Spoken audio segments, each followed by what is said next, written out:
So life style modifications అంటే diabetic patients కానీ, hyper tension patients అంటే బీపీ ఎక్కువగా ఉన్న వాళ్ళు కానీ, ఒబేసిటీ ఎక్కువ ఉన్న వాళ్ళు కానీ, థైరాయిడ్ పేషెంట్స్, వీళ్ళందరూ ఒక సెట్ ఆఫ్ పేషెంట్స్. వీళ్ళకి లైఫ్ స్టైల్ మోడిఫికేషన్స్ అనేది చాలా ఇంపార్టెంట్. ఒబేసిటీ అంటే ఏంటి అంటే మన బాడీ మాస్ ఇండెక్స్ ఉండవలసిన దానికన్నా ఎక్కువగా ఉంటే అధిక బరువు వల్ల obesity, over weight followed by obesity 1, 2, 3 గ్రేడ్స్లో మనం పడే అవకాశం ఉంటుందన్నమాట.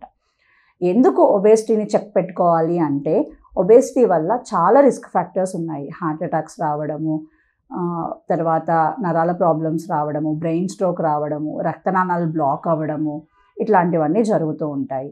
వీటిల్లో మనం సింపుల్ వాకింగ్ చేయడము, తర్వాత అవసరమైతే యాంటీ ఒబేసిటీ మెడికేషన్స్ యూస్ చేయడము, అలాగే డయాబెటీస్ ఉన్న వాళ్ళలో డయాబెటిక్ డైట్ అనేది మనం స్పెషల్గా చెప్తుంటాము. అంటే లో carbohydrate, high protein, moderate fats తీసుకోవడం, బిలో ద సాయిల్ పండే ఫుడ్స్ లైక్ క్యారెట్ కానీ, బీట్రూట్ కానీ, ఆలు కానీ, ఇట్లాంటివి ఎక్కువ గ్లైసెమిక్ ఇండెక్స్ ఎక్కువగా ఉంటుంది, అట్లాంటి ఫుడ్స్ తక్కువగా తీసుకోవడము, రాగులు, తర్వాత కొర్రలు, జొన్నలు, ఒక పొట్టు బియ్యం, ఇట్లాంటివన్నీ లో గ్లైసెమిక్ ఇండెక్స్ ఫుడ్స్. ఇవన్నీ మనం తీసుకోవడం వల్ల మన బ్లడ్లో గ్లూకోజ్ అనేది స్లోగా రిలీజ్ అవుతుంది. దానివల్ల మనకి గ్లూకోజ్ స్పైక్స్, హైపోగ్లైసీమియా కానీ, హైపర్ గ్లైసీమియా కానీ వచ్చే అవకాశాలు తక్కువగా ఉంటాయి. వారంలో కనీసం 5 days ఎక్సర్సైజ్ చేయమని చెప్తాము. ఎక్సర్సైజ్ చేయలేని వాళ్ళు అట్లీస్ట్ వాకింగ్ అయినా వెళ్ళమని చెప్తాము.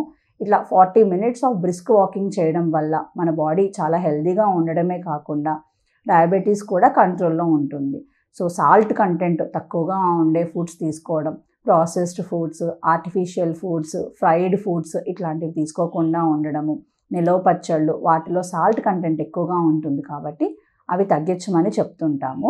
WHO రికమెండేషన్స్ ప్రకారం 2 grams ఆఫ్ సాల్ట్ అనేది రికమెండెడ్. వీలైనంత వరకు తగ్గించి తినడానికి ప్రయత్నించండి. అలాగే స్వీట్నర్స్ కూడా, స్ట్రెస్ లెవెల్స్ కూడా తగ్గించుకుంటే మనం లైఫ్ స్టైల్ మోడిఫికేషన్స్లో యోగా కానీ, బయట పీస్ఫుల్గా అట్మాస్ఫియర్లో వాకింగ్ చేయడం కానీ, ఇట్లాంటివన్నీ చేయడం, యోగా, మెడిటేషన్ చేయడం వల్ల మన బాడీని మంచి లైఫ్ స్టైల్ అనేది మనం అలవాటు చేసుకున్నట్టు అవుతుంది. Thank you.